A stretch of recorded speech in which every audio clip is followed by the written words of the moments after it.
Now, I want to get busy on the first couple of subjects for today. Everybody that's okay, say I'm okay. Here's the first subject that I've found so interesting. I want to share it with you. Then I want to talk about personal development, the subject that I started listening to age 25 that revolutionized my whole life, from my mentor, Mr. Earl Schoaf. Here's an interesting subject. Just jot it down now. It's called enlightened self-interest. Enlightened self-interest. It's a fascinating study to study the idea of self-interest. But just make this note, all of us, have self-interest. The key is for it to be enlightened so that everybody wins and no one loses. Our first interest is to survive. What does it take to survive? Our second interest is to succeed. What does it take to succeed? What does it take for me personally to survive and to succeed? Can I legitimately be interested enough in the things that help me both succeed and survive? And here's what I discovered. The answer is yes. It's possible to exercise self-interest, but to do it in such a way that no one loses, everyone benefits. Key phrase. Life was not designed to give us what we need. Life was designed to give us what we deserve. We do not reap a harvest in the fall because we need it. We reap a harvest in the fall because we deserve it. Not necessarily from a moral standpoint. Of course, there are some moral laws as well, spiritual and moral laws. But just the basic laws that simply say if you wish to reap, you must plant. So jot this down. Reaping is reserved for the planters. And the reason they reap is because they deserve it. They're the planters. They deserve to reap. Interesting Bible phrase that says, if you keep knocking, you'll find open doors. Good phrase to jot down. If you keep knocking, you'll find open doors. Doors of opportunity. Doors of a chance to meet someone. Doors open for association. Doors open to find someone special. Doors open to find a unique business colleague. If you keep knocking, the phrase says, doors of opportunity are open to those who continually knock. So we don't find open doors of opportunity because we need them. We find them because we deserve them. Only those who knock deserve to find an open door. But the promise is, if you continually knock, you'll find doors of opportunity. It says, if you search, you will find. So make the note, it's good. Finding is reserved for the searchers because they deserve it.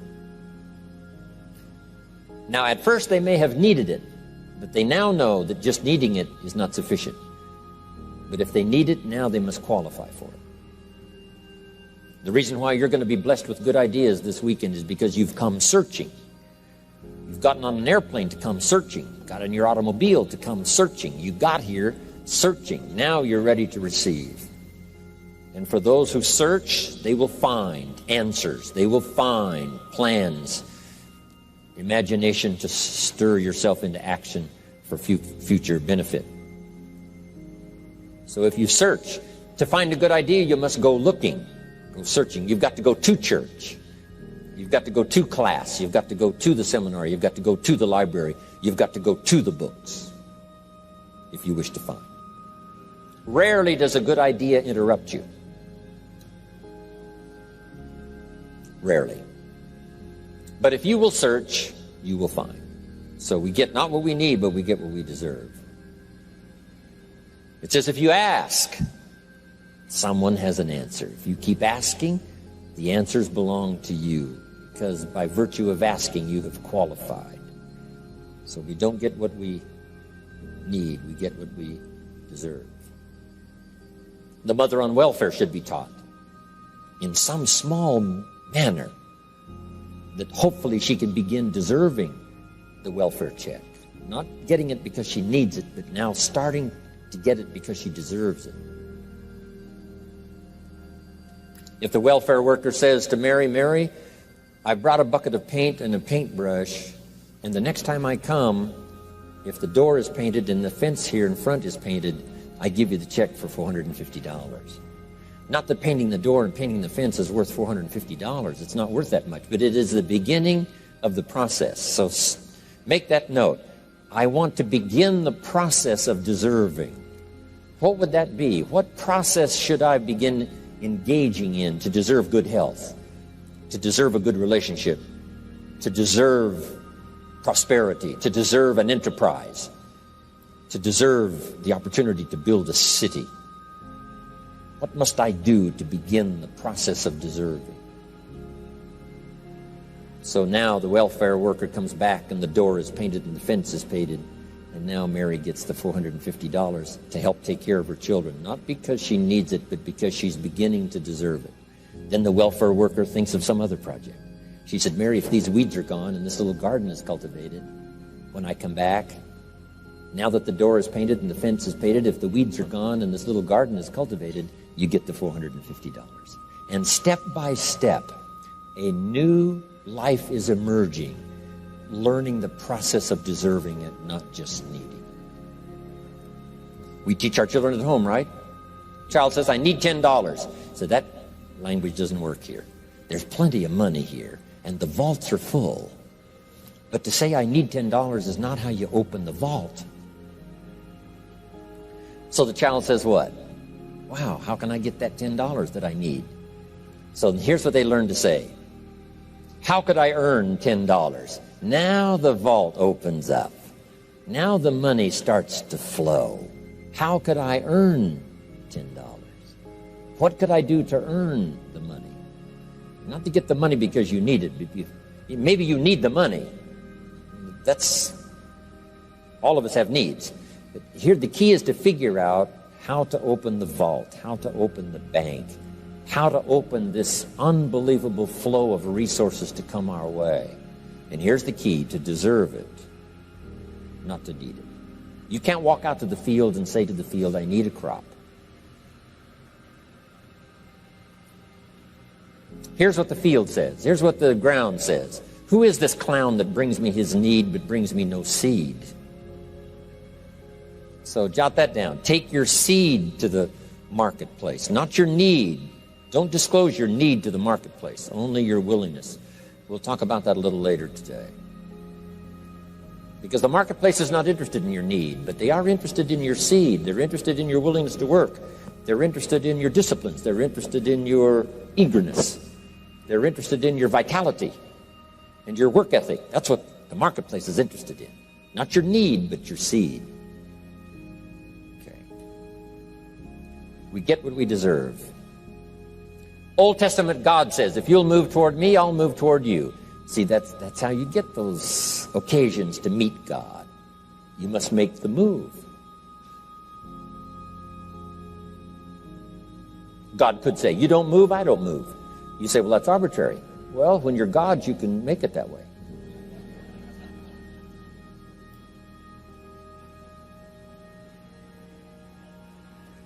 So, the law says if you wish to receive. Now let's talk about enlightened self-interest. If you wish to receive. And we would call the wish to receive self-interest. But if it's enlightened self-interest, here's what it says. I understand that in order to receive, I must give. Receiving is reserved for those who give. Receiving is not reserved for those who need it. It's reserved for those who deserve it. We deserve the receiving by giving.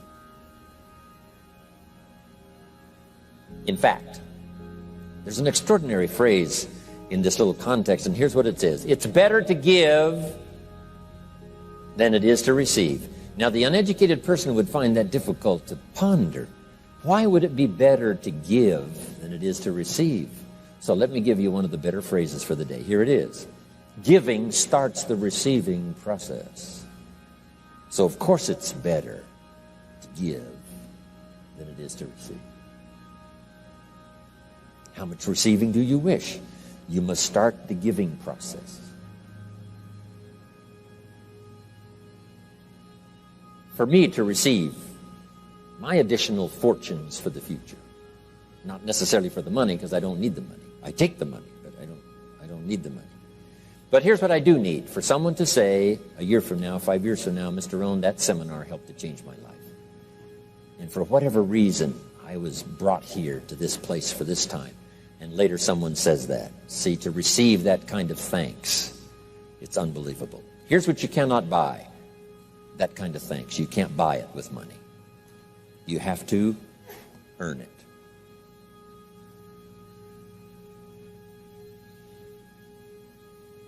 Now let's expand a little further now. That it's called the law of riches and wealth. In our own self-interest, if we wish to be rich and wealthy and prosperous and healthy and all the valuable things we can think of for the human experience, how could we get there? It's understanding the law of enlightened self-interest and the law of deserving. The question was asked in the Bible, how can we be great? What is the key to greatness? Great wealth, great return, great accolades, trophies to put on the mantle above the fireplace. How can we get great respect, great riches, great abundance for ourselves? How can we get that? And the answer was given, and here was the answer: find a way to serve. Find a way to serve the many. So I paraphrase it to read this: service to many leads to greatness. Service to many leads to greatness. Someone says, well, about the best I can do is take care of myself. That's okay. Self-care, has its own reward, but it's very limited. Somebody says, I can't be worried about other people's problems. I got enough problems of my own. That's okay. Self-defense is okay. Self-preservation is okay, but it has a very limited reward. If you wish to change that into abundance and prosperity and uniqueness, then here's what you must do: help solve other people's problems. Help find answers for someone else, not just for yourself, but for someone else. And in that kind of service, you now begin the process of greatness.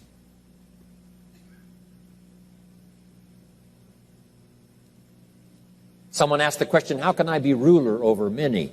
How could I manage a lot of people? How could I be the leader of a vast movement or enterprise? Here was the answer: nothing wrong with that wish. We call that self-interest of the highest kind. Wishing to be the manager, the ruler, wishing to be presiding over many people. Here was the answer: be faithful when the amounts are small. Be faithful when there's just a few. Be disciplined when there's only a few. That starts to entitle you to someday be ruler over many. You say, well, if I had a big organization, I'd really run it with a strong hand and I'd be a fabulous leader. But I've only got a few and I don't know where they are. See, that's not going to work. If you wish to preside over riches, you must start when the amounts are small. Someone says, oh, if I had a fortune, I'd really take good care of it. But I've only got a paycheck. I don't know where it goes. See, not knowing where it goes disqualifies you now for presiding over the fortune. We've all heard that, right? I don't know where it all goes. Did you ever hear that expression? Oh, we'd love to have you run the company. You don't know where it all goes. Somebody says, it just gets away from me. Oh, we'd love to have you run the world, right? It just gets away from you. Somebody says, it's only pennies and it's only a few. Here's where you begin to qualify for abundance and riches and greatness and respect, is to be disciplined when the amounts are small. Someone finds it unique, right, that this many people would come and hear what I've got to say for a whole weekend. But this is not where I started. I started with just a few.